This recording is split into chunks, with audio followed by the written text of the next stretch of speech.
Tonight we gather to celebrate the moment 2,000 years ago that changed everything. When our King left his throne to come and walk among us. When heaven came to earth in the form of a baby. But we know that this year is not without its challenges, and we are a church family that meets you where you are. We gather tonight as people who have buried their loved ones, people who have suffered terrible medical challenges, relational challenges, divorce, estranged children. Maybe you've lost a dream, or you lost a job, or maybe you're here because you just feel like you are losing at the game of life. The purpose of Blue Christmas is to help you navigate the season, despite your broken heart. And our hope tonight is to celebrate the newborn King who ushered in a new kind of kingdom. A kingdom of hope, joy, peace, and love, while honoring the difficult season you're in. And here's the thing about Christmas. There is so much pressure to show up with a smile. Okay, there's so much pressure to put on a happy face, and that makes the season even that much more difficult. Many years ago, I lost my grandfather just before Christmas, and he was the patriarch of the family. He was so beloved. He was so fun. He's like the one person who could get away with going into a room and calling all the kids a bunch of dumb bunnies, and everybody just loved him for it. And here it is right before Christmas, and people wanted to celebrate. There were parties I wanted to go to, but going meant having to show up sad. And I didn't know if I was up for it. And maybe that's what you're wondering too. Can I show up sad to a Christmas service, to a birthday party for Jesus? Maybe you were even wondering if you could show up here tonight. But from that very first Christmas, the message to the world, to the shepherds, to the magi, to you and to me, is this: come as you are. Come and see, and we're glad you're here. The story of Christmas is God comes as a gift to us. He enters into our world and he meets us on our terms and on our turf, no matter where we are. Whether we're in a season of joy and celebration or grief and loss. We see this throughout Jesus' life, from his cries on the manger to his cries on the cross. Jesus didn't avoid pain and grief. So let's pull back from the stable.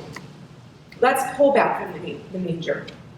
Let's pull back from the silent night and zero in on a time when Jesus met someone in their pain. We're reading tonight from the Gospel of John, which is an interesting choice since it does not include the birth narrative at all. Yet it has much to say to us at Christmas and how transformative and life-altering this baby's life is to be. If you want to follow along in your pew Bible, it's on page 1668. John chapter 11. In John chapter 11, we have three siblings: Mary, Martha, and Lazarus. They were best friends and followers of Jesus. And one day, Mary and Martha sent word to Jesus that Lazarus, one of his closest friends, was about to die. They asked him to come because they had seen him do so much, and they knew he could save their brother, and they were best friends. Of course he's going to come. But Jesus didn't go. And 2 days later, Lazarus died. And then Jesus waited for 4 more days to show up. And so it's 6 days later when Jesus finally shows up to Mary and Martha. You're thinking, how could he have waited 6 days? At this point, Mary and Martha would have been so angry. The only one who could save him didn't show up in their most desperate time. And if I'm Mary or Martha, I'm asking, where did you go? Did you not even care? And when Jesus and his disciples finally arrived 6 days later, Martha meets them on the road. And here we pick up in verse 20. When Martha got word that Jesus was coming, she went to meet him. But Mary stayed in the house. Perhaps her grief was too heavy and her heart was too broken to go. Maybe she was too angry that Jesus didn't come when they asked. We've all been married before, too exhausted and burdened and wanting to just stay home. But Martha goes. And Martha says to Jesus, Lord, if only you had been here, my brother would not have died. But even now, I know that God will give you whatever you ask. Jesus told her, your brother will rise again. Yes, Martha said, he will rise when everyone else rises on the very last day. Jesus, that's a really long time to wait. Jesus told her, I am the resurrection and the life, and anyone who believes in me will live even after dying. Everyone who lives in me and believes in me will never die. Do you believe this, Martha? Yes, Lord, she told him. I have always believed you are the Messiah, the Son of God, the one who has come into the world from God. See, Martha knew her Christmas story. And Martha keeps things together. Jesus, I know that God will give you whatever you ask. So I know you can resurrect Lazarus. You can bring him back to us. And clearly, she knew her theology. Jesus, you're the Son of God. Clearly, you were sent from God into the world. You have the power to resurrect. And Jesus commends her. But their exchange stops there. So then Martha goes and gets Mary, who's grieving in her own way. And she drags her out of the house. And she brings her to Jesus. And Mary's reaction is a little different, though her words are exactly the same as her sister's.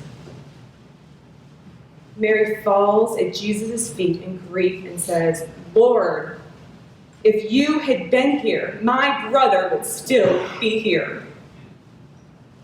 Lazarus wouldn't have died.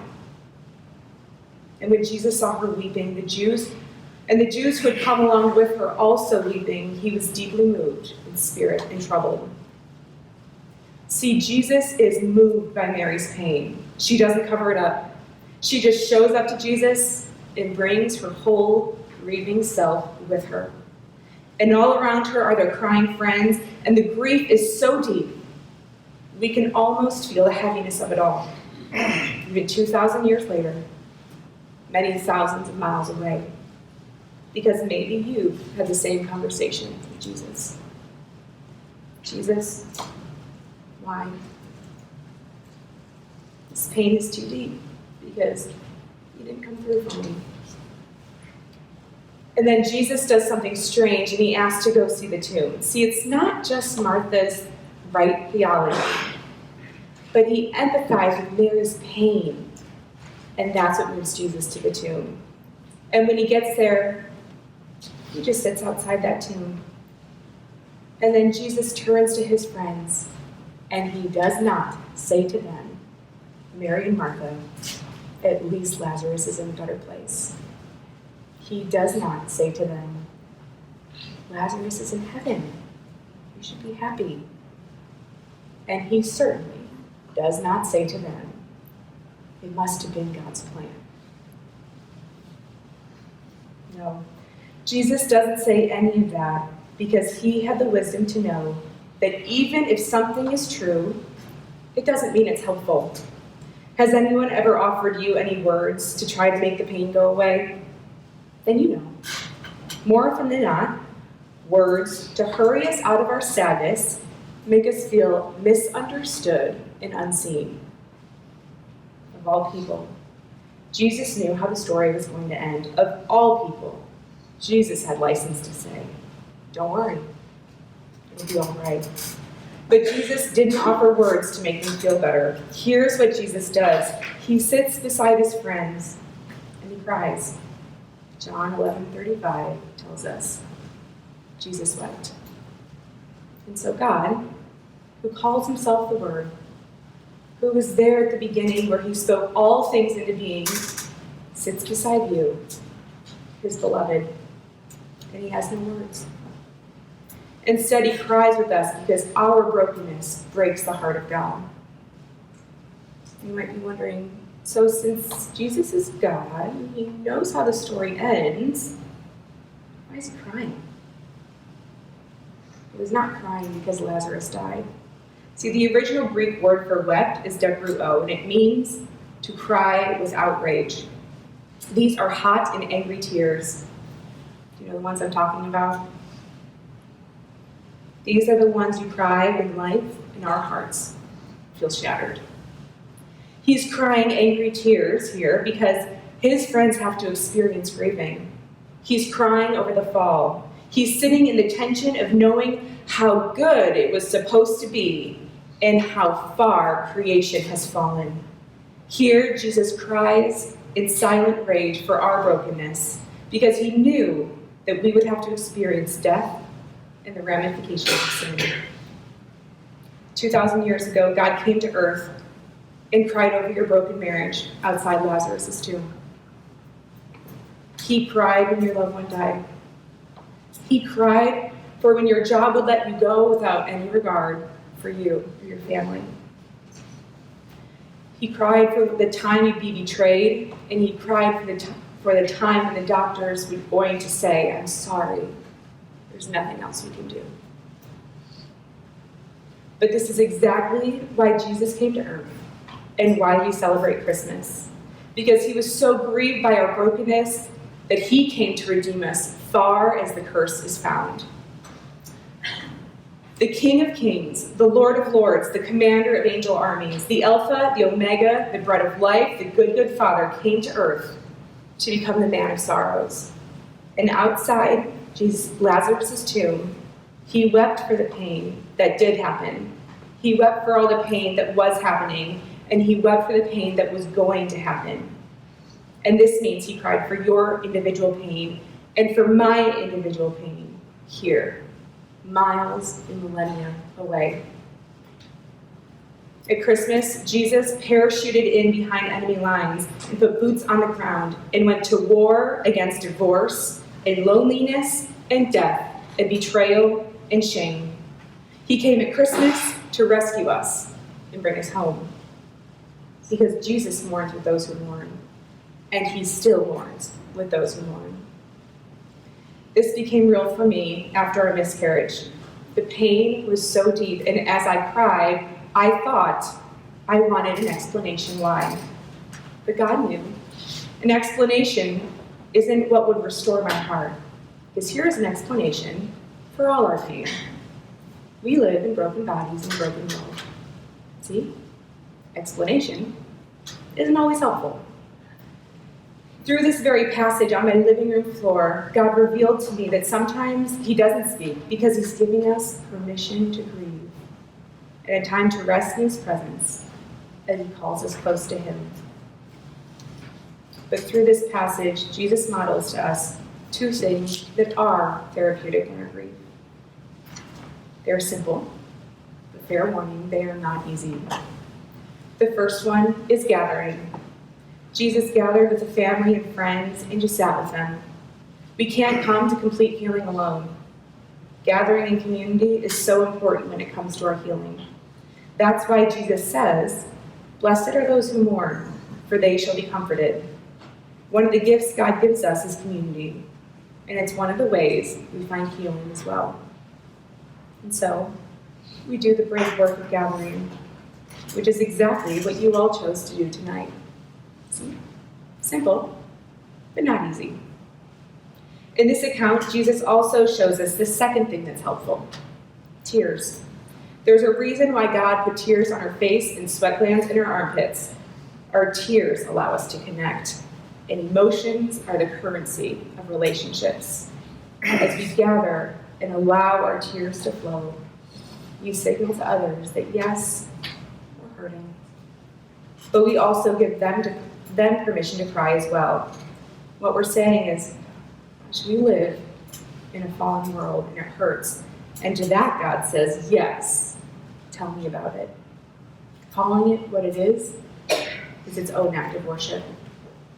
But maybe you're at a place where you just want those tears to dry up. Well, the only way out is through. If I want a bucket of water to dry up, I can't put a lid on it and pretend it's not there. I need to pour the water out. That's the fastest way to dry up the water. This is true of our tears as well. If I want the tears to dry up, I have to let them out. I have to cry out my bucket of tears. But see, allowing our grief to flow is countercultural. We work hard to craft an image, whether it's with our neighbors, friends, or family, or how we look put together on Sunday morning or on social media. And our picture-perfect society that holds strength and power up is the ultimate idol, allowing the waves of grief to wash over us and stop us in our tracks is subversive.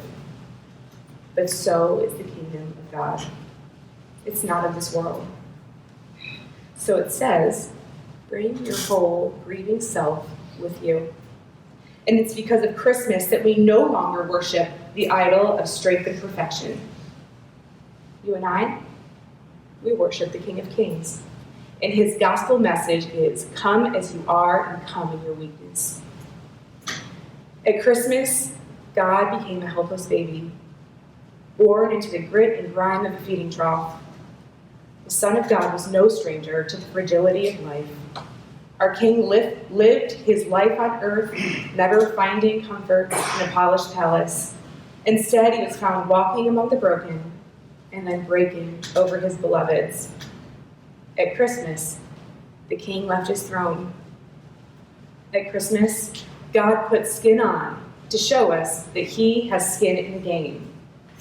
At Christmas, the little baby cries in the manger, and 30 years later, he cries at Lazarus' tomb. At Christmas, Jesus came to show us what it truly meant to live the good life and to call us into the kingdom, a kingdom known for its hope, peace, joy, and love. So allow me to close with this. We can show up to Jesus' birthday with the promises of Christmas, the hope, joy, peace, and love in one hand, and our grief in the other.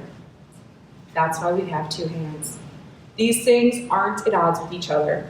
They complement each other and go side by side because we have a King who walks among us. And the gift you give the newborn King is you. Merry Christmas.